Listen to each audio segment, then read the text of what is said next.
ဒီချမ်းပိုက်ကလည်းနဲ့ထူးကြတယ်အာမုတ်58အာမုတ်58မှာထာဝရဘုရား၏နေ့ရက်ကိုတောင်းတသောသူတို့သည်အမင်္ဂလာရှိကြ၏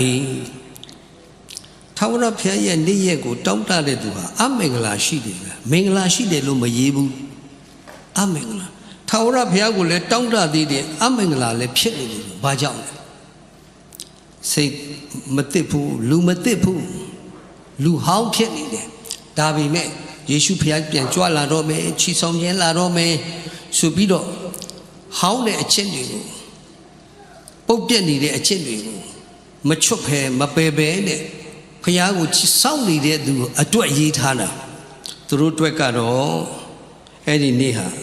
အမင်္ဂလာရှိတယ်တဲ့ထာဝရဘုရားရဲ့နေ့ရက်ကိုတောင်းတတဲ့လူဟာသင်တို့သည်အဘယ်အကျိုးရှိကြလိမ့်မည်နည်းထာဝရဘုရား၏နေ့ရက်သည်သင်တို့၌လင်းသည်မဟုတ်အမိုက်ဖြစ်လိမ့်မည်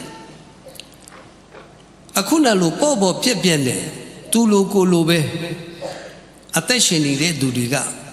ဘုရားရှင်ကြွလာတဲ့နေ့မှာလင်းမှာမဟုတ်ဘူးမိုက်လိမ့်မယ်လင်းမှာကတော့ဘုရားကျေးဇူးကိုသိပြီးတော့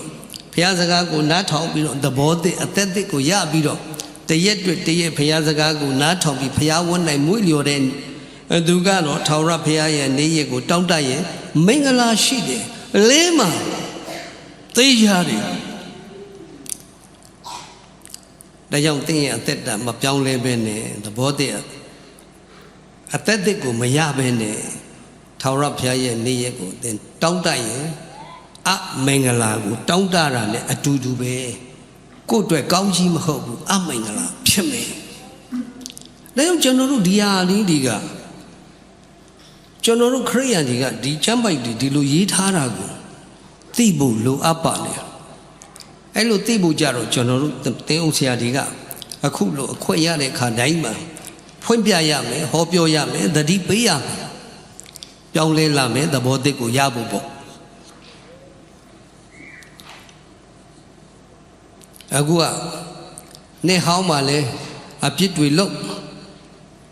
နောက်နှစ်သက်မှလည်းထပ်ပြီးအပြစ်တွေတိုးပြီးလုံမဲ့ခရိယန်တွေကပုံများနေတယ်အပြစ်ကိုစွန့်ပစ်တဲ့သူထက်ပယ်တဲ့သူထက်တိုးလုံမဲ့သူကများနေတယ်ဆိုတာကိုမြင်ရတယ်တွေ့ရတယ်ကြားရတယ်ငြင်းလို့မရဘူးအသီးကိုကြည့်လိုက်ရင်အပင်ကိုသိတယ်ကောင်းမကောင်းဆိုတာအဲ့ဒါပဲကိုလှည့်စားပြီးအသက်ရှင်တဲ့လူဟာထာဝရဘုရားနေ့ရက်ကအမိုက်နဲ့ဖြစ်လိမ့်မယ်ဆိုတာသတိထားပါဒါကြောင့်ကိုမလှည့်စားနဲ့ဘုရားသခင်ရှိမှအဖြစ်အမှန်ကိုပြောပြတောင်းပန်ပြီးတော့အဲ့ဒီအဖြစ်တွေကိုဆွတ်လိုက်ရင်သင်သဘောတည်းကိုရမယ်အသားနှလုံးသားကိုရမယ်ကြောက်နှလုံးသားကိုဘုရားရှင်ဖယ်ပေးလိုက်မှာဖြစ်တယ်အဲ့ဒီခါကျတော့ခြုံမိန်တဲ့ဝတ်ပြုခြင်းကိုးကွယ်ခြင်းချီးမွမ်းခြင်း